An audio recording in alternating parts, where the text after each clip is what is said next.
What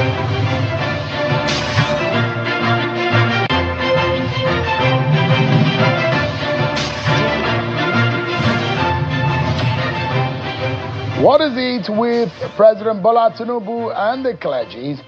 But tonight, Rotimi Amaechi weighs in on President Tinubu's recent comments on Christian leaders and the place of religious voices in public affairs.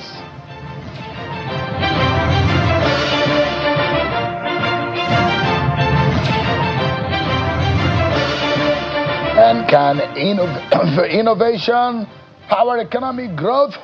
NASENI says local manufacturing remains central to Nigeria's industrialization agenda. We'll be finding out the promises made by President Bola Tinubu that is going to change Nigeria around with technology and science.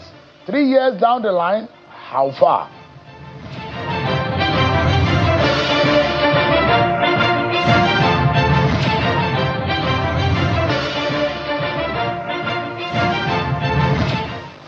Hello everyone, welcome to the program and thank you for joining in. This is Politics Today, live on Channels Television. I'm Sean Wakimbaloe here in Abuja. Let's tell you that it might be averted, but we don't know just yet. We'll be getting more details tonight. The federal government has held a crucial meeting with the National Association of Resident Doctors, NARD, in an effort to prevent the association's planned nationwide strike. The meeting, which took place today at the State House in Abuja, was chaired by the Chief of Staff to the President, Femi Gbajabiamila. In attendance, we also saw Minister of Labor, the Minister of Health, the Minister of Finance, alongside representatives of relevant government agencies and medical bodies.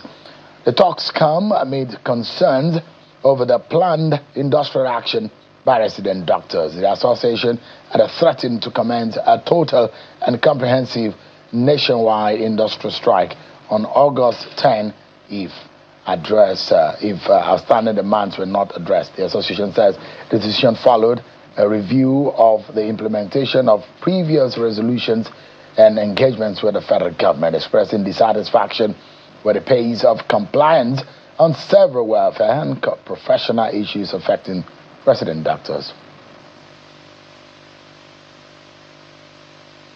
I want to put on record that this is not the first time the Chief of Staff has intervened in matters relating to resident doctors in this country. About 6-7 years ago, when he became Speaker, it was the first opportunity he had to intervene, and he has always intervened.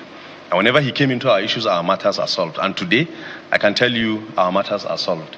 Solved in the sense that timelines have been agreed upon by various agencies of government. On salary and promotion areas, we're talking about a week. On the call mill issue in Luth, we're talking about a week so that we'll get implementation. We have agreed on a figure, we have agreed on numbers. We have also agreed on house officers so that they don't have to wait for a whole month before they get the previous month's salaries.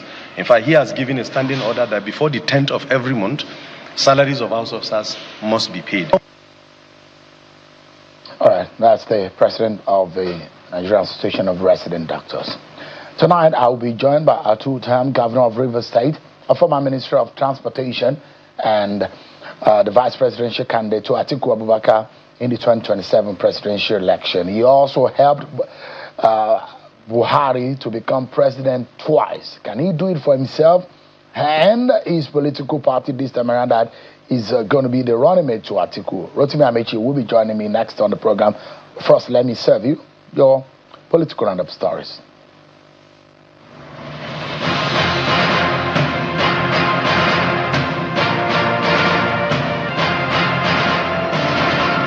The National Economic Council, NEC, has approved the refinancing of the $3.3 billion Project Gazelle Pre-Export Finance Facility through a new $4.5 billion facility named Project Gazelle 2.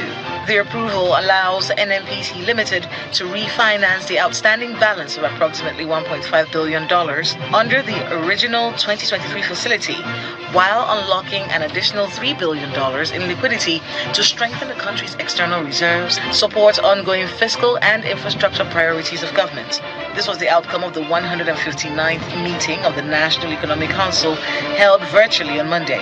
Speaking at a press briefing after the meeting, the finance minister explains that the refinancing has been structured on more favorable terms than the original facility, including a reduction in the volume of pledged crude oil from 90,000 barrels of oil per day to approximately 78,750 barrels per day, a 12.5% reduction. The Speaker of the House of Representatives, Right Honorable Abbas Tajuddin, is calling for the preparation of young people for positions of leadership. The Speaker's message was delivered by Representative Kafilat Ogbara during an event at the National Assembly organized for youth aspiring to be leaders. Honorable Abbas believes that young people should no longer be regarded merely as the leaders of tomorrow, but as active participants in shaping the country's future today. Traditional rulers in Kwara South Senatorial District have unanimously declared their resolve to support and mobilize for the victory of the All Progressives Congress in the forthcoming 2027 general elections. The royal fathers, however, believe Governor Abdurrahman Abdulrazak has done well to earn their support. They made the pledge when the APC candidates in the state paid a courtesy visit to traditional rulers across Kwara South. In Rivers State, the governorship candidate of the African Democratic Congress, ADC, Mr. Gabriel Pidomson, says the opposition remains active ahead of the 2027 general elections, dismissing claims in some quarters that all political parties have collapsed into the Rainbow Coalition. Dr. Pidomson made the remarks during a homecoming reception in his hometown of Bodo City, Gukana local government area, where residents and supporters from across the area turned out in large numbers to welcome him. After a visit to the King of Bodo and a peaceful procession with the mammoth crowd through the community, the ADC governorship candidate describes his reception as evidence that the opposition remains active in Rivers State ahead of the 2027 elections. He dismisses claims that all political parties have joined the Rainbow Coalition. Still in Rivers State, as political activities gradually become more heated, the local government chairman of Ohoda East and West, Solomon Ochoma, and Eugene Epele, have assured residents of their commitment to delivering all the candidates of the Rainbow Coalition in Rivers State in 2027. The chairman made this known in Ahoda town during the inauguration of the new electoral committee of the Uzubani Ekpe, the apex social-cultural group of the Ekpe people, which is the predominant ethnic group in the area. They also assured that peace has returned to their land following the inauguration.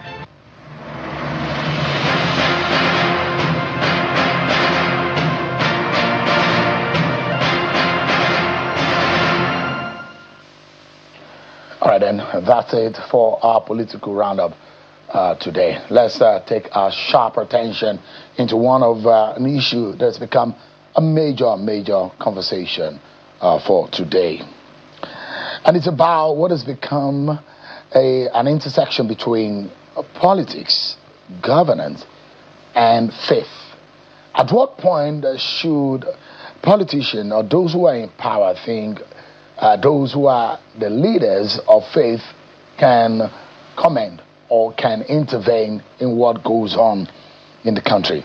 So it all started when some Catholic leaders went to the leaders of the Catholic Church in Nigeria, went to see the president, and the intervention of Cardinal John Onayekon, who has voiced concern over the hardship facing millions of Nigerians and urged leaders to respond with greater urgency and compassion, and now to fresh remarks from the Minister of the Federal Capital Authority, Nyesom Wike, adding another layer to the country's increasingly heated political discourse. The debate over Nigeria's election has intensified. At the heart of it all are questions about leadership, governance, accountability, the economy, and the choices confronting Nigerians as the country looks towards 2027. Let me first and foremost remind you of what really happened. It was supposed to be a heart-to-heart, speaking truth to power, which the clergy said they did to the president. But Cardinal Onayekon, in his own response, said the president doesn't look like he was ready to listen to them, and he's made up his mind. But this was what part of what they told President Tinubu. Take a listen.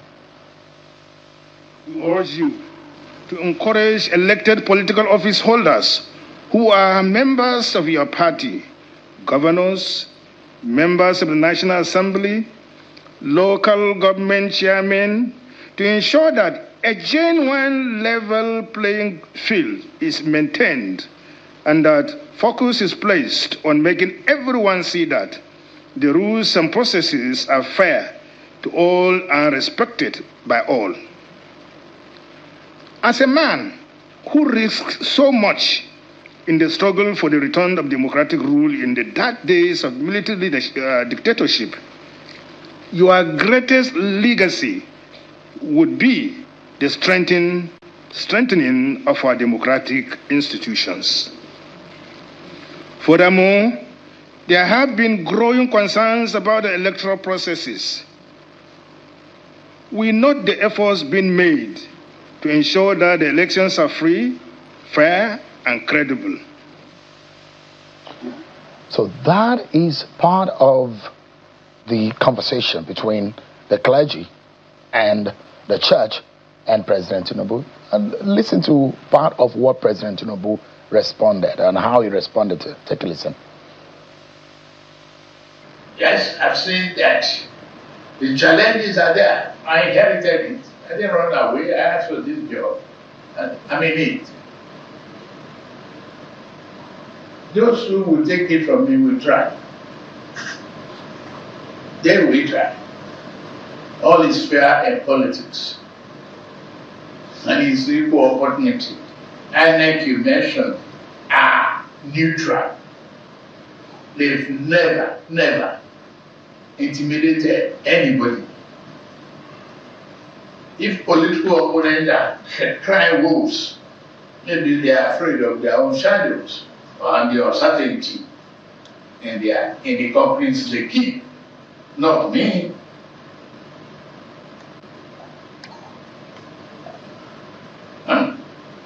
I'm ready to, but I won't give them red carpet.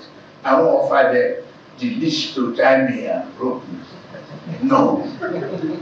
We wrestle each other to the finishing point. That's the truth. That's fair in politics.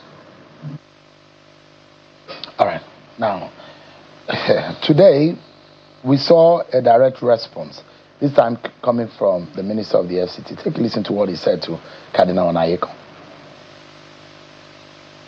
I am aware of the position of Cardinal Amaechi.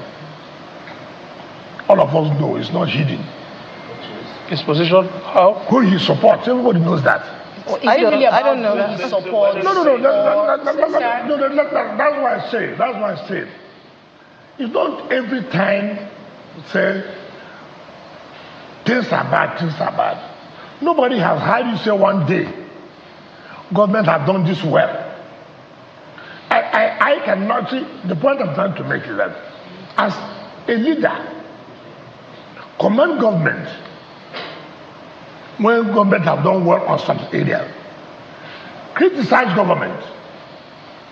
Now look, yes, you have done this well, this well, this well, this well. But we think that you should look into these other areas. But if their comments are every time nothing positive, the government must worry about you. All right, that's the position of Yensam Wike. Tonight, I'm being joined by a member of the Catholic Church, who was a former governor of Rivers, a former minister, and now a running mate to Atiku Abubakar. Former Governor Rotimi Amaechi is live for us in our studio. Thanks so much, Your Excellency, for joining us tonight.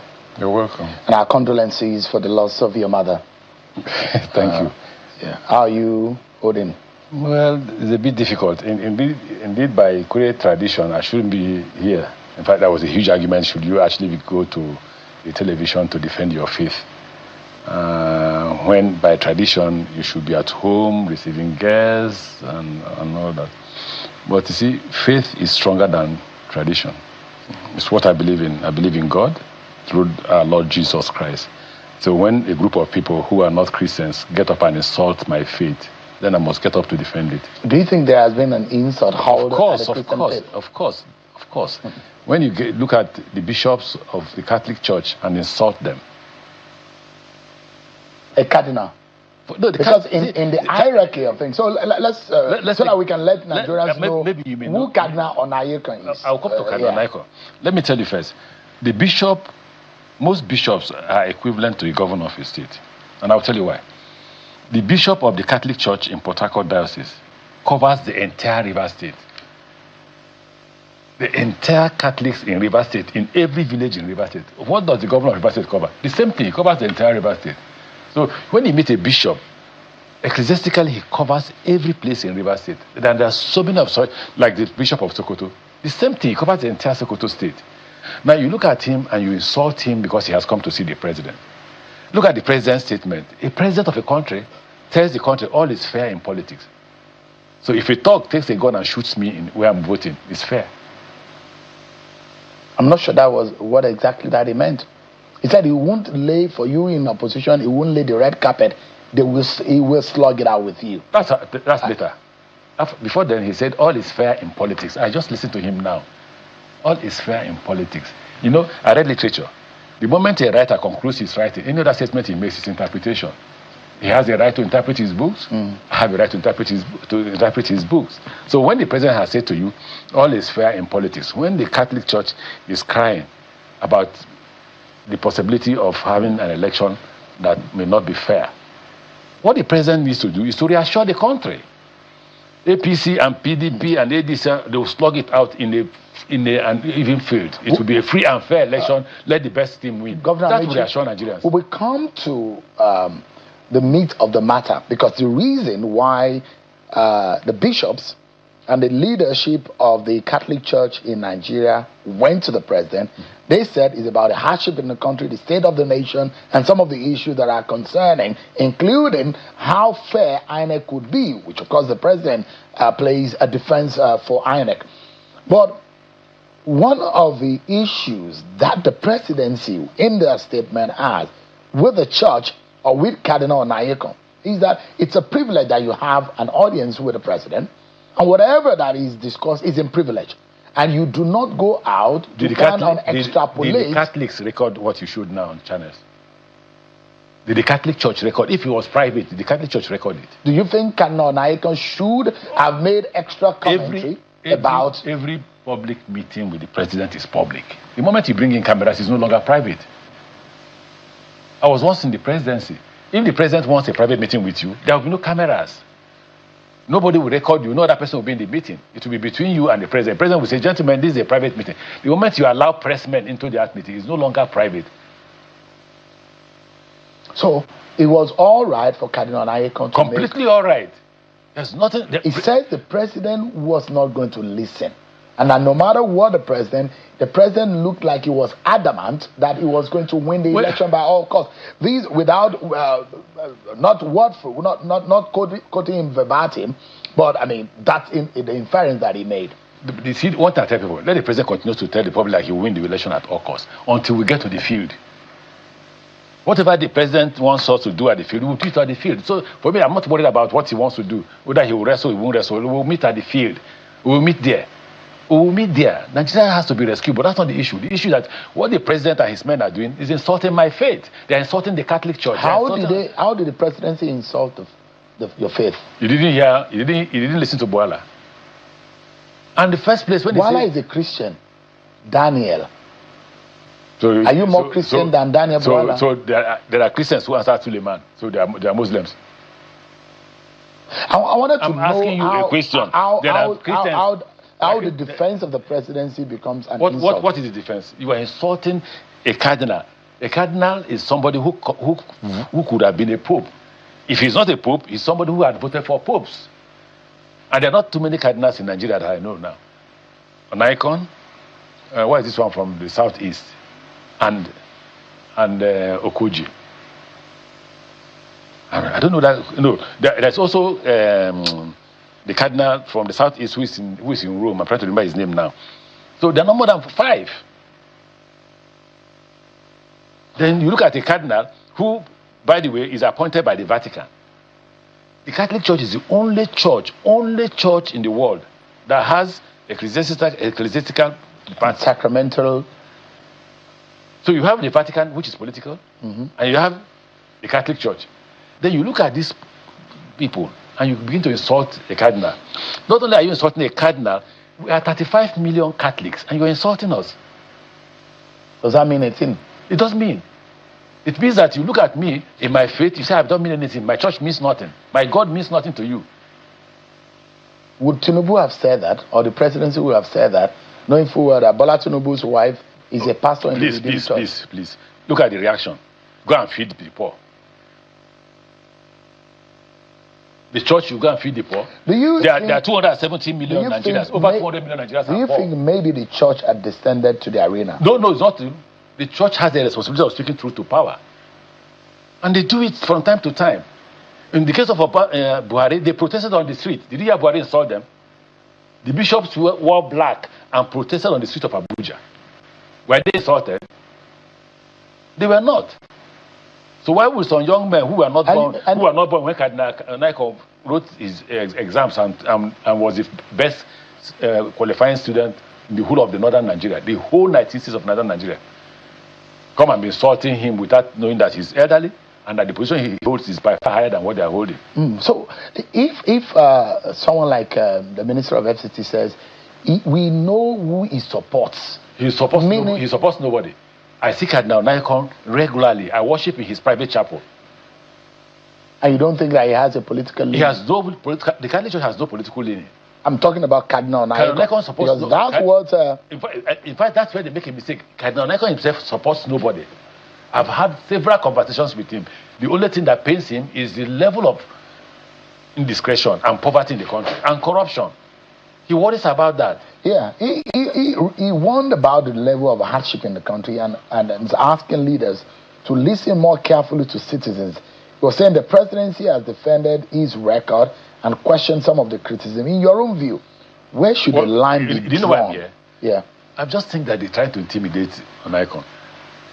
Because the election is very far away, so they are trying to intimidate him the way that they try to intimidate the population.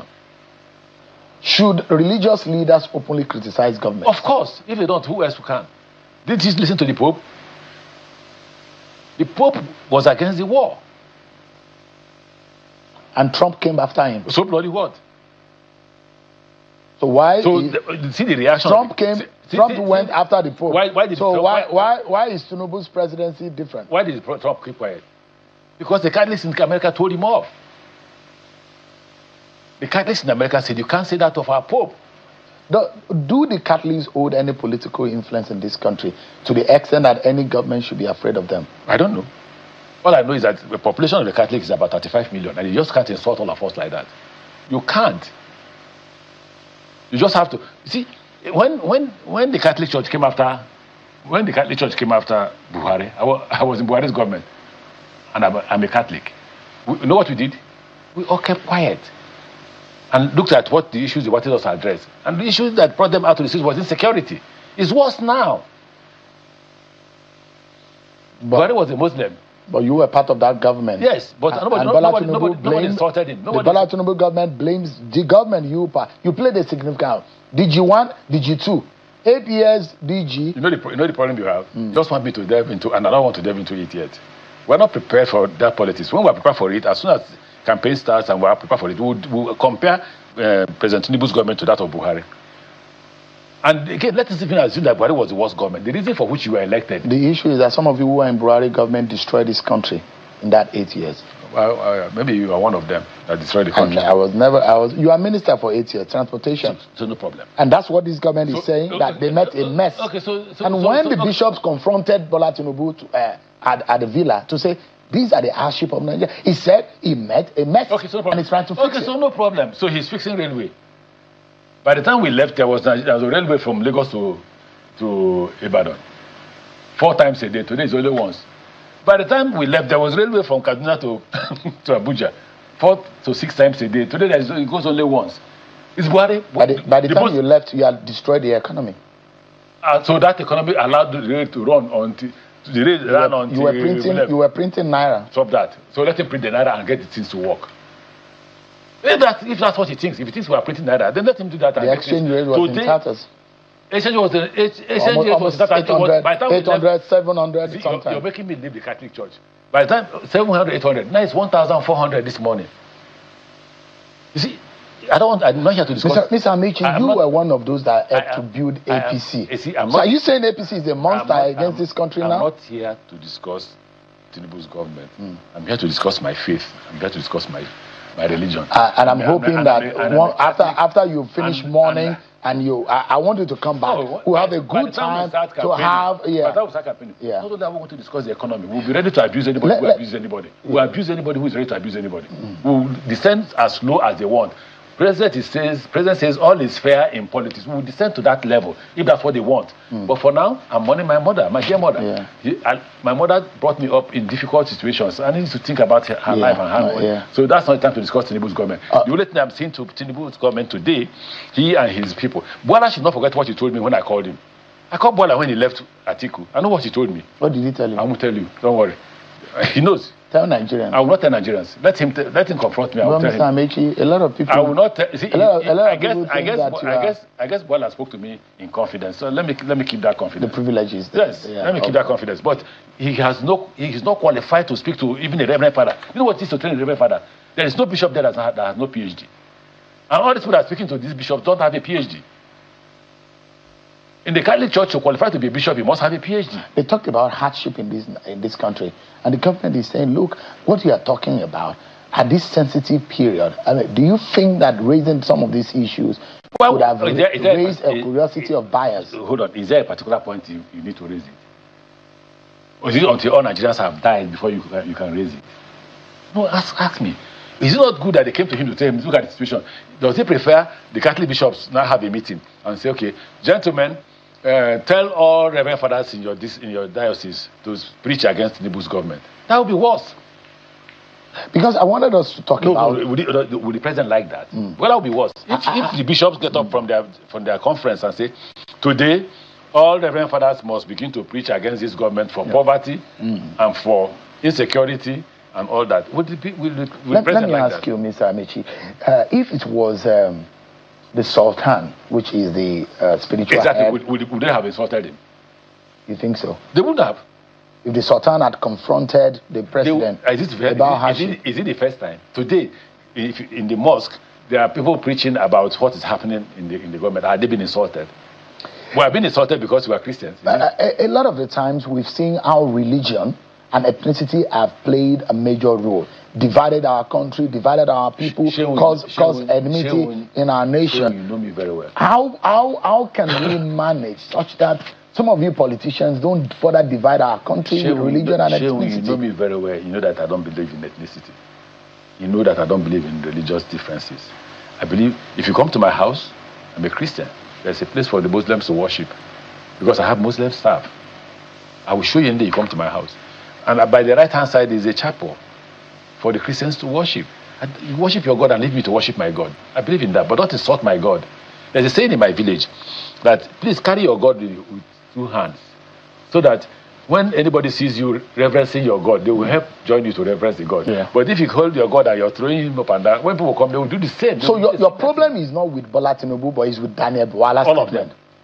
When you say all of them, what do you mean? From President Bola Tinubu to his aides. How can the president say that? How can they remedy? If you think that they offended the Catholic Church, how can they remedy it? Well, I look at somebody working in President Tinubu's government. The more, but you feel offended. You think your faith is hurt? He's sending out more attack dogs against the church. He has no respect and regard for the Catholic Church, and I think they have no respect and regard for the Christian faith. Does that have a consequence? I don't know. I'm not God. Who should care? Oh, I should. But I don't care. I don't care what politically speaking. Any I'm not interested in politics. No, I'm asking. I'm not here for politics. Because you say you are mentioning numbers and it means something. When you say that 5 million people I'm not here in the Catholic Church. I'm not here for politics. I told you that when I finish mourning my mother, right? When the traditional mourning periods and all that, I will come out. So I'm not here to discuss politics. What I'm here to discuss is that they should leave the Catholic Church alone and they should respect God and respect the Christian faith. They should stop insulting Christians and the leadership of the Christian church. You didn't submit your law degree as part of your credentials. I don't have to submit that. You're taking me to politics. You only submitted your BA English. I have classmates. I have classmates in primary school. I can call them now. Christian Nobo was my classmate in primary school. I can call my classmates in secondary school. Who doesn't have? I don't know. I have classmates in primary school. I have classmates in secondary school. Don't we all have classmates? Alex Oti was my junior in the university, at the University of Port Harcourt. I'm calling people, you can ask whether I went through university or primary school or secondary school. I've called Christian. I used to see you when you were carrying your bag when you were in law, when you were studying law. Who was carrying my bag? You were carrying your bag. You always carrying one heavy bag. Myself. I said, this old man will break his back one problem. day. But when you are saying this, you were my junior in the absolutely. When I was studying law. So, but the question is that who doesn't have? Don't go there. I'm not going to politics. I'm here to say, because you're distracting me, I'm here to say that you need to please beg the president. They should please respect the Christian faith. They should please respect the Catholic Church. And they should respect our bishops. I've just told you, if not, what will happen? I doubt if there are more than 5 Catholics. If not, what will happen? You see, we can begin to insult each other. You see, one thing about the Catholic Church, that we're one of the most disciplined sect in the Christian faith. You can't be a Catholic priest without a degree. Who will let you go there? Because President Bola Tinubu is a Muslim. I don't want to go there. Hold on. I don't want. You came here on the level of faith. Listen. And that's why I want you leaders and politicians to be careful. Be careful. This narrative. That's what careful. When you are raising, and that's why I ask you, if it was the Sultan that confronted. Just be careful. Why I say be careful is don't pitch the Muslims against the Christians or the Christians against it. It's not a Christian Muslim. That is the issue now. No. Because you are saying that there is an offense against the church. No, I did not say the Muslims have insulted the Christian faith or insulted the bishops. I didn't say that. Do you want an apology from the president? That's his business. Okay. If the bishops are demanding that, fine. But that's the president's business. Is it because of money that Atiku chose you as running mate? Do I look at somebody who has money? Secondly, don't take me out of my faith. Is your man wicked that said that today? No problem. No problem. You see, I've told you several times, I don't respond to my subordinates. Is Wike your subordinate? I don't respond to my subordinates. He's a minister, you're a minister. He was a governor, you're a governor. Clap for him. He never was a local government chairman, you were not. He never hired me. Oh, you hired him? Please. Didn't he acknowledge it in the presence of your position? Please stop that. Focus on. I'm here to discuss my faith. Don't take me to politics. I'll bring you back. By the time we finish with morning and we go into campaign, anybody who insults me, I will sort the promise you'll be here for a full 1-hour conversation. you will get me when I'm ready. I'm not ready now. All right. What brought me here is simply to say, look, for me to leave the morning of my mother to come out to say to the world, please ask Mr. President to stop insulting the Catholic Church. All right. To stop insulting Christians. That's enough. All right. We'll leave it at that. Mr. Chibike, in this election period, Rotimi in the Southwest, Amaechi, running mates to Atiku Abubakar, former governor of Rivers State and former minister of transportation. Thanks so much indeed for your time tonight. Appreciate it. Still ahead on the program, from locally built electric vehicles and renewable energy solutions to agricultural machines, drones and smart manufacturing, NASENI says it is driving a new wave of homegrown innovation. But can these inventions compete globally, create jobs at scale, and reduce Nigeria's dependence on imports? Tonight, we examine the promise, the policies, and the measurable impact with the Executive Vice Chairman and Chief Executive Officer of NASENI, Khalil Suleiman Halili. You'll be joining me after this break, everyone.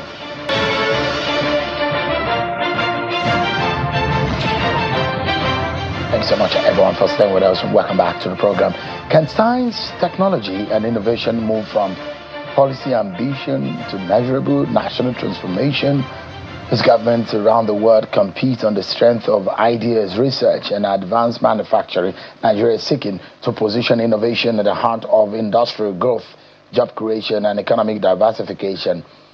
From locally designed engineering solutions and renewable energy technologies to agricultural mechanization and homegrown manufacturing, the National Agency for Science and Engineering Infrastructure, NASENI, says it is accelerating efforts to reduce import dependence and build products designed by Nigerians for Nigerians.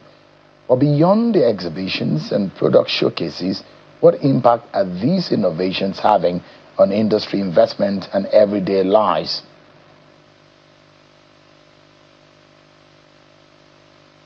For those of you who voted President Bola Tinubu, perhaps because he made a promise to you that he's going to make industrialize Nigeria, bring science and technology, and make it work for Nigeria, well, it's time to query that.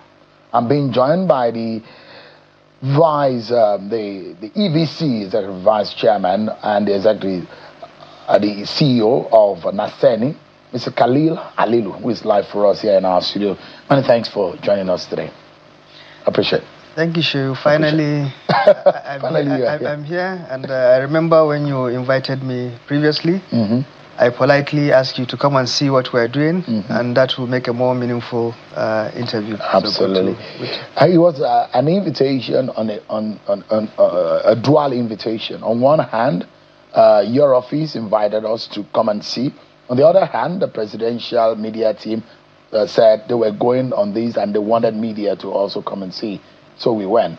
And the question is that we saw quite a few, quite a lot actually, without trying to exaggerate or underestimate what we saw, from agriculture to videography and photography to tech, innovation and or whatnot. We saw we saw a helicopter, a mini helicopter that we saw in your compound. Give us an idea, if you can summarize the mandate, because what we know of NASENI is not what we are seeing today.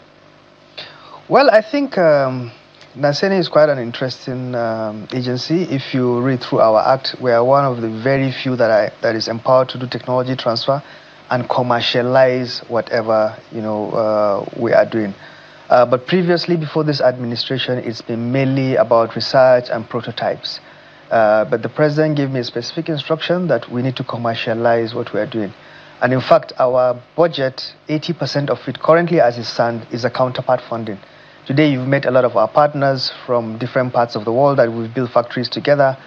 And for you to access or to utilize our budget, someone has to contribute, and then you match a fund to be able to produce something, which brings about sustainability that we are talking about, create jobs, reduce capital flight. And in certain instances, we even export some of this product to generate foreign exchange. But give us an idea, the focus areas, or what you have been able to sit down and draft as your area of concentration based on what we saw today. What are your focal points?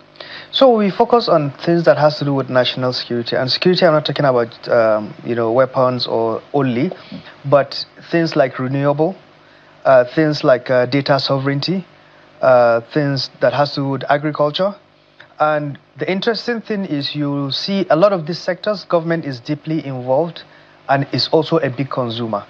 Today you saw one of our factories that does rapid diagnostic kits. It can account for 80% of Nigeria's consumption.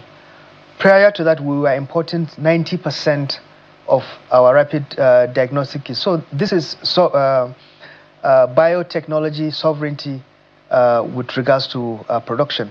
So we look at areas where has some national security effects, that government is also patronizing those products so that we can convince our partners that come to Nigeria, because if you are doing technology transfer, so people will not just give you the recipe completely free.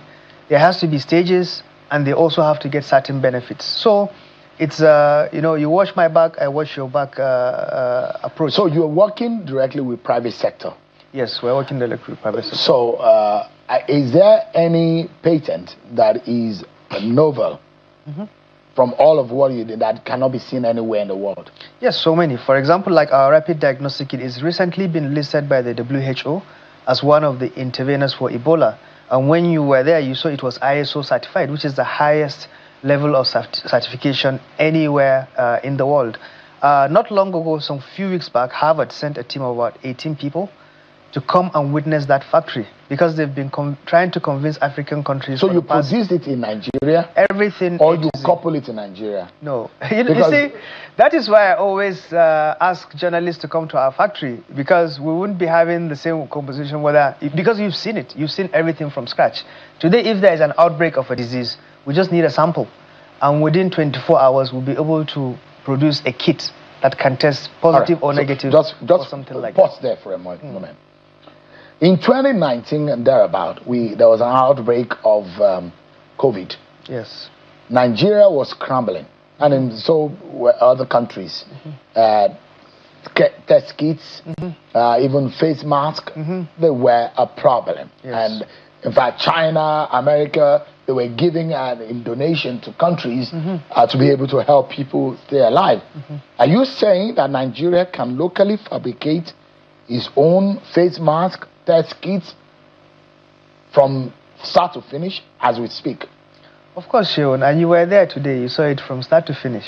And so many other journalists were there. They saw our test kit factory from start to finish, ISO certified.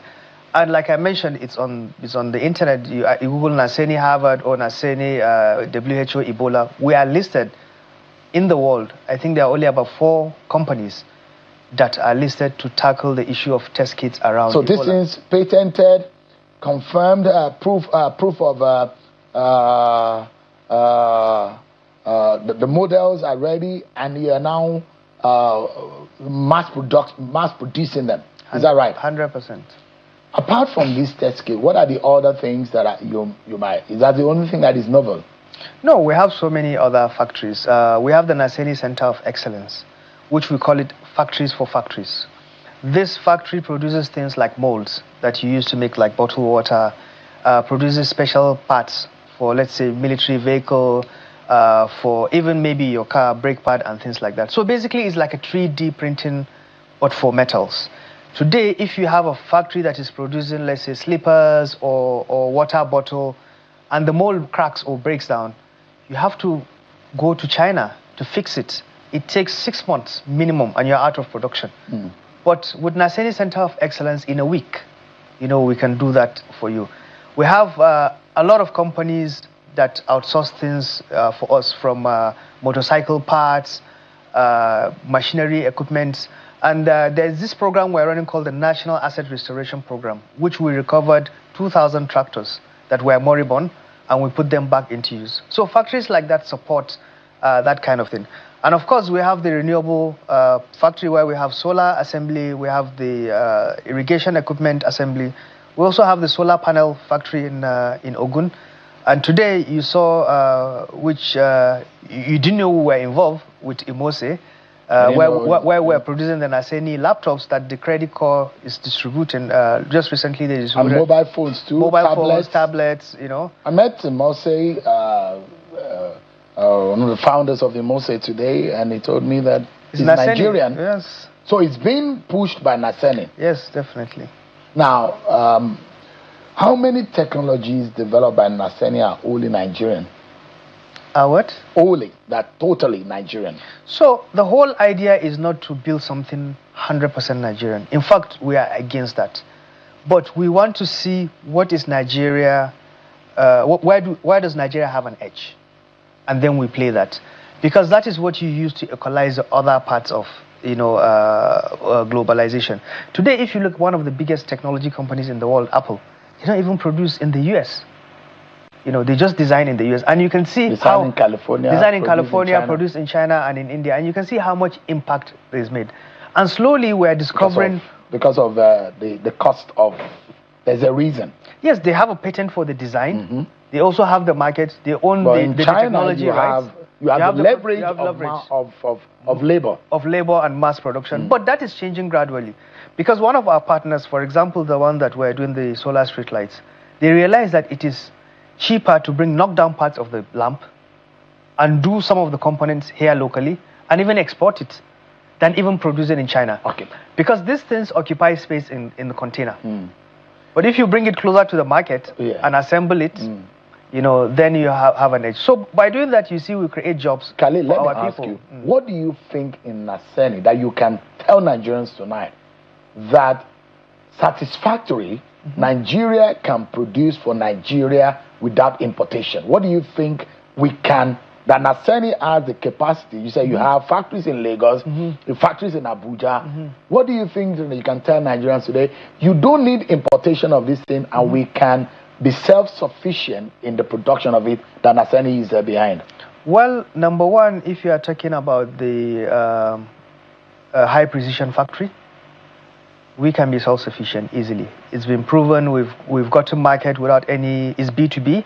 We've got to market without any advert, and we are constantly having tons of orders for our NASENI Center of Excellence.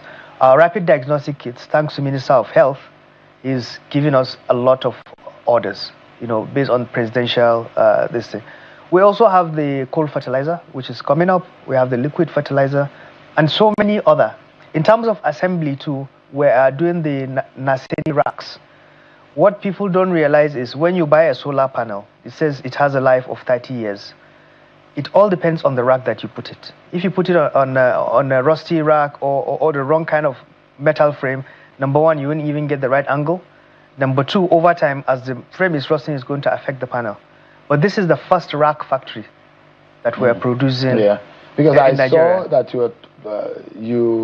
I saw some solar enabled ACs. Yes. I'd seen it somewhere. I think you partner with Nigos.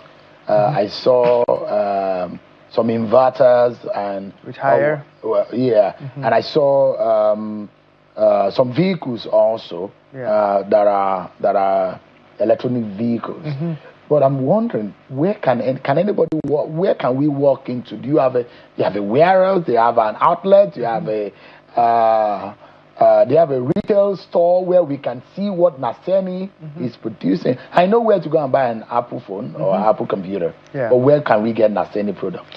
Well, we have the NASENI showroom.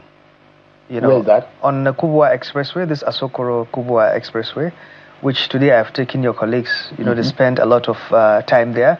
But you also need to understand that as government, we have to create opportunities for others. We don't want to do factories of factories, and then all the way to retail and distribution. So the whole idea of the showroom is for people to come and experience the products, and then we appoint average Nigerians to become distributors of our products, so that we further stimulate, the economy. Most of our sales now are B2B, but the next phase is to appoint key distributors so that they can take it to, Enugu, Sokoto, and then continue to sell this product. In all of this, and because President Bola Tinubu made a huge promise about science, because you're not the Minister of Science and Technology, I will spare you with all of those promises because I'm going to focus on what NASENI is doing. He made a lot of promise. Jobs, reduce importation, encourage local manufacturing. The policy of government will help to keep some of these on the ground and for Nigerians to be able to use Nigerian-made, homegrown product and be able to end-to-end, be able to rely on them. Are you hoping that at some point there might be a policy change such that the appetite for imported products in tech and science will also allow these homegrown products to thrive? Definitely, that's the only way, because we travel all over the world to shop for partners. We see they have factories that are working, and we ask them, come and do technology transfer with us. The only question they're going to ask, what kind of policy are you putting in place to support that? And I'll give you an example. With the health product, thank God the Minister of Health is on our board. It makes things a lot easier. We can present it to the board that this company is willing to invest in Nigeria, but this is the kind of support that they expect. Another policy example is with regards to vehicles, the balance between hybrid, electric vehicles, petrol vehicles, people that we convince to come and set up factories together with us. Of course, they wouldn't want imported vehicles to be at par in terms of custom duty and the likes. And we work with the likes of Minister of Trade, Minister of Finance, to see how we can adjust those tariffs, because we are also investors, and that is the whole essence. When NASENI invests together with this, we are in the same boat and we feel the same heat, and we can push for other government arms to make the right policy. One of the criticism of industrial policy in Africa is that countries celebrate assembly imported components while core technologies remain foreign owned. Can you confidently say NASENI is building indigenous intellectual property, or are we still largely dependent on imported designs and technologies? Well, one interesting thing about Nigeria is you must localize. You must domesticate, otherwise you won't be able to sell. We've seen it happen in so many fields. From our fintech, you see the likes of Visa backing the Flutterwaves, the Paystacks, and so on. So Nigeria, by design, if you don't domesticate your products, you don't even have a market. So, which is a very, very big advantage. And that's why we follow the, the steps of technology transfer, domestication, and commercialization. You do technology transfer with us. We have enough engineers local that understand the market to help you domesticate. And then we also work together with you to commercialize. And I think people need to understand that every country has a competitive advantage. You need to understand your own competitive advantage and play it out. Our population is not a joke, and people understood that you can't just come into Nigeria and do as you want. You need a local player. And if you have a local player that is helping you optimize cost, better. If you have a local player that is helping you with policy, better. If you have a local player that knows the inroads to the market, even better. But we should depart from the thinking that we should do things 100% local, because now the world is flat. There are countries like Dubai that just try to bring people together, not even try to do production. And look at where they've gone. They are the likes of Singapore, where they were assembling. They started with HP printers. When China started, they were simply copying. People were laughing. So the fact remains that there are some of us who are very proud of Nigerian-made stuff. You know of Sheyi Vodi, who is into clothes, and you can proudly wear Sheyi. And I remember getting into, I think it was England, as soon as I got off the plane, some white folk who walked up to me. I was wearing a trouser made by a young lady here in Abuja at Rare Haven, a very young lady who started all by her business, now opened 2 outlets in Abuja here. And the fellow was asking me about what I was wearing. He loved it. He loved the fabric. He loved what I was wearing.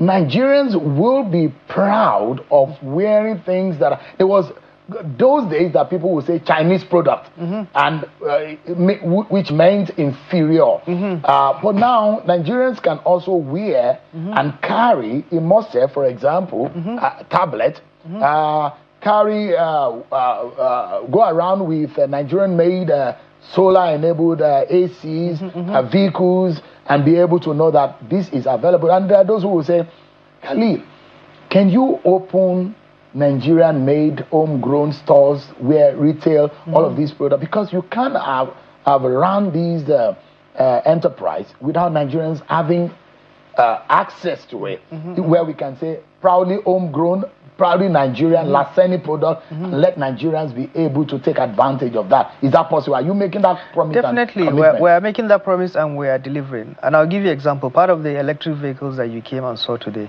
if not for a Nigerian design, it wouldn't have survived the terrain. It was something modeled close to the Toyota Hilux, but if you remember, it has 2 tanks, one for the battery and another for the petrol. Because the Nigerian engineer on our team that domesticated that product understood that you want to travel to the village, maybe you don't have electricity to charge it. So we create an extra tank that in cases, where you don't have, for emergencies, you use it. But then when you are back to the city where you can charge your car. So little things like that, the foreigners will not understand it. And anytime we have those cars, they're completely sold out. Those keke, the tricycles and the bicycle, I mean the motorcycles. Yeah, you saw. They are locally they are coupled. Assembled, yes. They are assembled here. Yes. Do we have what it takes to be able to, from end to end, start to finish, produce such a thing here in Nigeria? Yes. Or not yet? No, yes, you can do it because KK is not so complicated. But the question you ask yourself is whether you want to spend time trying to do something completely local or play your own advantage. So I'll give you an example. If there's a component of the KK that you are going to be able to produce and worldwide you are the cheapest, you can use that to equalize other things. We are recently running a program with MIT in Kano and Jigawa around irrigation. And one of the arguments is maybe there are things growing in our environment that we throw away, that we don't know it's of high value, that we could harvest and this thing. And if I can sell that at a higher price than rice, why should I bother growing? I can let Thailand grow rice because they have a natural advantage of their environment, and then find ways to equalize it. So the key here is always look at what you are best at and then play it. For example, our musicians. We're totally out of time. Khalil Alilu is the EVC NASENI. Well, congratulations and well done. We want to see more. and we'll be on your case until we see more. Thanks so much indeed. Thank you I very appreciate much. it. That's our show for tonight, everyone. Many thanks for watching. I'm Sean Wakimbale. God bless Nigeria.